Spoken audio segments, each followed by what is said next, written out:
Correct, sir. We confirm. At siguro sasangayunan mo ko na base sa mga dokumento, pati na sa Philippine Deposit Receipt Certificate na kasama ng mga dokumento sa application, walang prohibition na mag-issue ng PDR sa foreign nationals. Sir, with all due respect, the issuance of PDRs to foreign nationals, yes, we confirm that that is the case. There is no prohibition. Yes, sir. At hindi nyo rin sinabi sa ABS-CBN, eh baka naman kung ibebenta nyo ito sa foreign nationals, baka naman magkaroon kayo ng violation ng 100% requirement under the Constitution and under pertinent laws. So we did not do that, sir. That's why in our position paper that we submitted to the Honorable Committee, we emphasize, sir, that the act of the SEC was limited to the making operative the registration statement. We also emphasize that how ABS-CBN Holdings made use or operationalized the PDR is another issue that needs to be determined or that needs further investigation if we will be able to look into any violation of the Constitution, sir. Ganong karami o ilang beses humingi ng application, nagbigay ng application at approval ang ABS-CBN para sa pag-issue ng PDR? Mr. Chair, just before the resource person answer, may I just inquire if he already took his oath as a resource person and the name of the resource person, because previously it was as Chairman Amatong who was here. Have you taken your oath of office, Attorney Padilla?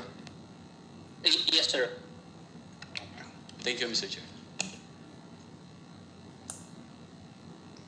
Mr. Chair, if the Honorable Barsaga Balik ako sa aking katanungan.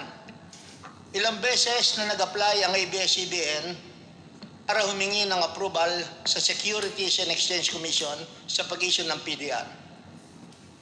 So twice, sir. One in 1999 and one in 2013. Two registration statements, sir. Two registrations. Okay, I think that would be all. Mr. Chairman, Yes, Congressman Defensor, you may continue. thank you for that, Mr. Chairman. Kung maaari ko lang pong tapusin na yung aking sinasabi tungkol sa pagkaklaro ni Honorable Barsaga. Mr. Chair, may I have 1 minute only because this is very relevant also in relation to Congressman Barsaga's point. Mr. Chair, I just want to clarify that I recognize my right as the holder of the time, but I defer to the seniority of Honorable Barsaga and Honorable Malcoreta. I defer only because of age, Mr. Chair. Thank you. Yes, Congressman Marcoleta, proceed. Thank you very much, Mr. Chair. I'd like to take advantage of the presence of the Securities and Exchange Commission's official. May I continue on that particular point if the SEC is still there? I'd like to draw the attention of the Securities and Exchange Commission on the first page of the prospectus dated January 6, 2014, which accompanied the 2014 registration statement of ABS-CBN. The following disclaimer is written, and I quote, "The Securities and Exchange Commission has not approved these securities or determined if this prospectus is accurate or complete. Any representation to the contrary is criminal offense and should be reported immediately to the Securities and Exchange Commission." Question: does this mean that the approved permit to sell PDRs as securities only involved the sale of the PDR and did not extend to the validity or constitutionality of the terms thereof or the qualification of the actual holder of the PDR? Is that correct? That is correct, sir. And is it not correct to state also that in approving the sale of the PDR, the SEC merely relied on the information provided or not provided by ABS-CBN Holdings Corporation? That is also correct, sir. Thank you very much, sir. Thank you, Mr. Chair. Congressman Defensor. Maraming salamat, Congressman, Mr. Chairman. Chairman Boying Rimulya, of course, Chairman Alvarez in Zoom. Sa dalawa pong katanungan ng ating makasama, Congressman Barsaga at Congressman Marcoleta, malinaw na malinaw po na sa sitwasyon po sa ngayon, itong sinasabing PDR ay talagang representasyon ng pagmamayari. Maganda. At naiayos naman yung kanilang ginagawa. Naiayos nila yung forma ng kanilang PDR para nga itago sa ilalim ng papel kung paano nagmamayari ng isang common share.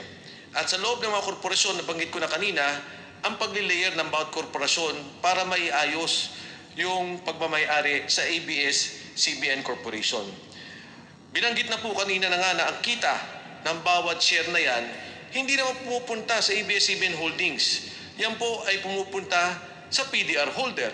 Pagka ibinenta naman po ng PDR holder yung kanyang share, kaya po tinanong ko si Atty. Del Castillo kanina, kung ako'y Pilipino, gusto ko bang gawing common share? Pwede, pwede. Kasi yung po talaga ang parabang pagsasaayos na ng pagmamayari ng Pilipino. Binanggit ko na po kanina, doon po sa ating Foreign Investment Act, sinasabi po talaga bawal na mag-invest ang mass media sa ating pong bansa.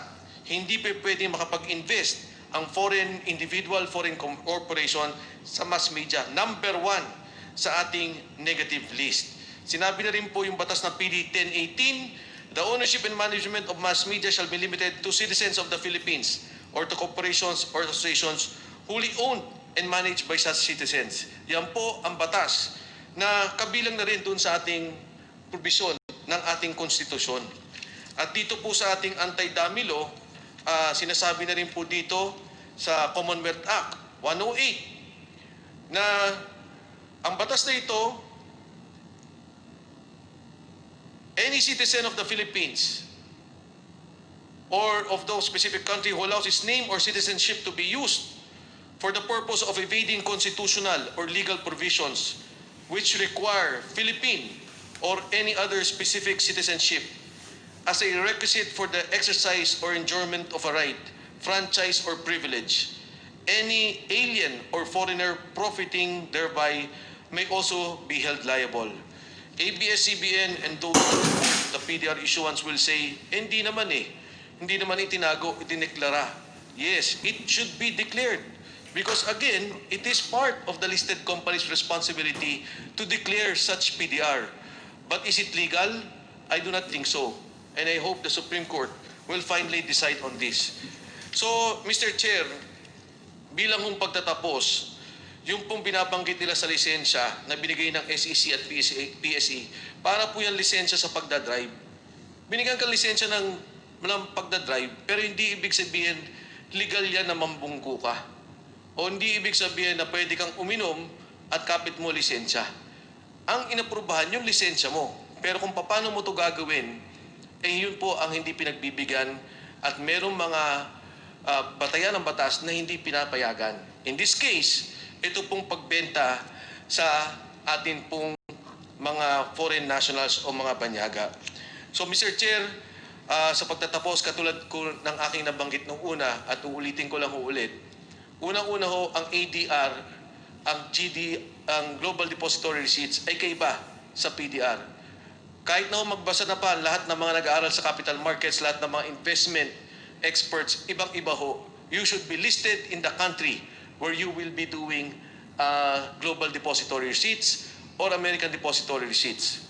Dito po, wala naman listing ang ABS-CBN sa New York Stock Exchange or sa London Stock Exchange. Definitely, because that will not be allowed. Pangalawa po, ang SEC, ang PSE, at ngayon po, nililinaw, nag-uusap sila, sinasabi, hindi nila ito pinayagan. At yan po, pwedeng sabihin ng ABS-CBN, hindi, pinayagan nyo kami, pero nakikita nyo na ho, may pagtatalo na. Ayaw nang kunin ng responsibilidad ng SEC yung nangyaring issuance ng PDR, or else they will say so. If they will really take responsibility for the approval and sale to foreigners of PDR. And last but not the least, Mr. Chairman, kasama po ito sa negative list.